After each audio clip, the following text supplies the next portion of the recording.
Is it true that the Prime Minister has betrayed the Home Secretary and the country on whether or not he's going to deliver the Rwanda plan? I feel absolutely not. And I say feel because, of course, this letter has only just come out. I haven't had a chance to go through it in great detail. And, of course, what we don't have is any response to it and some very strong statements that are made within it. I have always found, Tom, the Prime Minister to be a man of huge integrity and principle. I saw that when I worked closely with him during his leadership campaign and the way he conducted himself then. He was somebody actually who didn't bend to what he thought people wanted him to hear him say. There were many things, if you remember, or positions he took in the contest, the first contest, which he lost, of course, to Liz Truss, where there was a lot of pressure for him to make all sorts of statements fiscally around tax and so on and so forth. But he didn't believe that, and he deliberately, therefore, stuck to his guns and what he believed in. He set out this 5-point plan to be very clear with the British people exactly what his priorities are. One of those is to put a stop to the boats, and he has taken considerable action. If you look at the Albania deal that we've had at the moment that has cut the number coming through that route by 90%, the partnership with the French, the Illegal Migration Act, we are seeing the boats actually declining now by around a third compared to this time last year. Whilst across Europe, we're seeing these figures going up through the roof. And one of the things that the former Home Secretary says, Secretary of State, one of the things that she says is that she agreed with the Prime Minister that he would find a way of excluding the operation of the ECHR, the Human Rights Act and other international law that she says had thus far obstructed progress on this issue. She now says that he had never had any intention of keeping your promises. Is the Rwanda plan still plan A when it comes to deportation of those who have arrived by boat?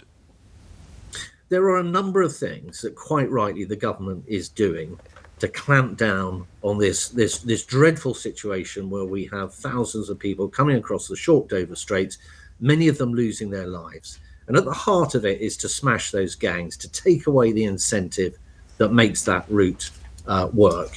And I've already explained that that's involved a deal with Albania. Yep. It's involved a much closer working relationship with the French. It's involved legislation that we passed through in recent weeks and months. And yes, of course, part of the plan is also Rwanda. And we will find out tomorrow whether the government has been successful in having that pass through the Supreme Court.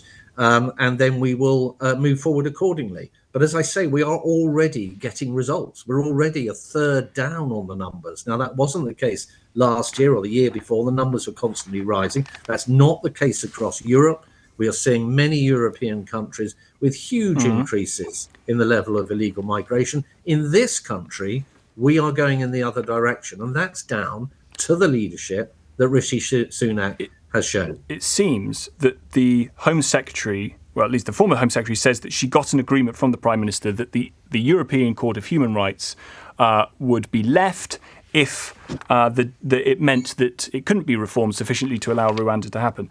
Is it still the case that leaving the ECHR is on the table? Well, I'm not going to get involved in speculation on that. Firstly, you don't need to, Secretary of State. The Prime Minister has already suggested that it might be. So is that still the case? Well, with great respect, firstly, we don't know the outcome of the court case tomorrow.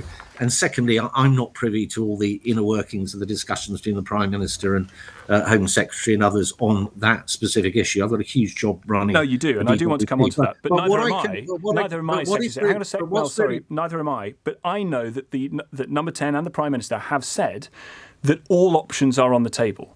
It's all on the table, including leaving the ECHR. Is that still the case?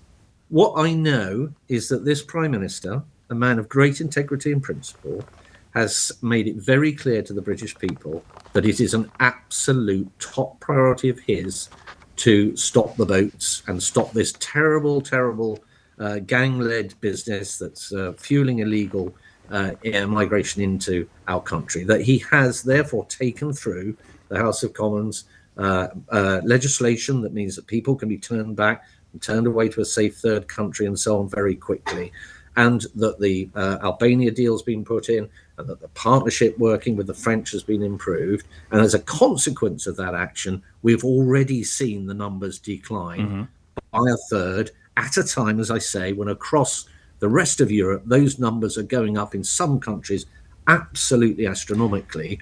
We are going against those numbers. We're going in the opposite direction. And that is down to his determination to fulfill the commitment that he has made to the British people. And that commitment, we have made as a government, that we will address that. And we are addressing it. I understand you're addressing it. Sorry, Secretary of State, just let me ask the question. Let me ask the question. Yeah. I understand you're addressing it. But you can give the guarantee here and now to listeners that as we stand tonight, if the court rules this down, I appreciate it's an if, but it's an option, the government's plan is still to proceed with the Rwanda idea, however that might happen.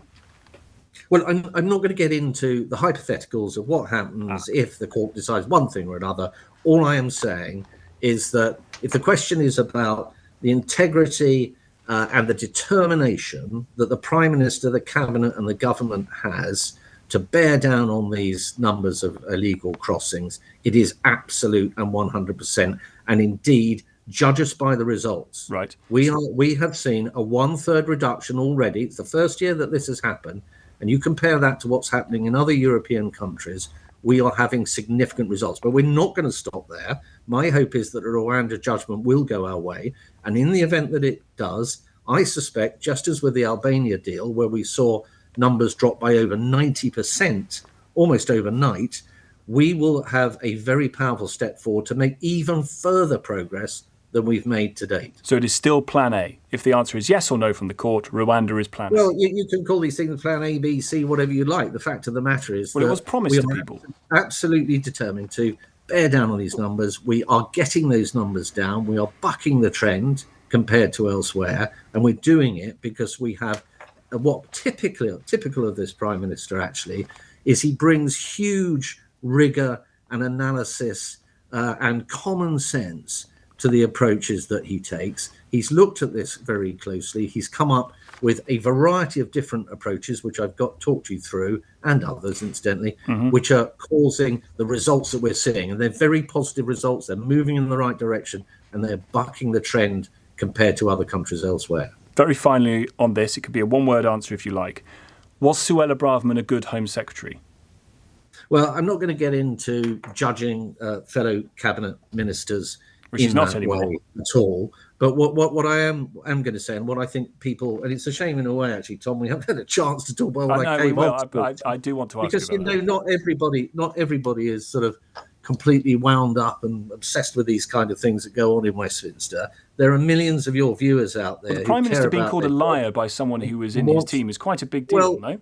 I think it's equally. We spent quite a lot of time discussing the letter and illegal migration and so on.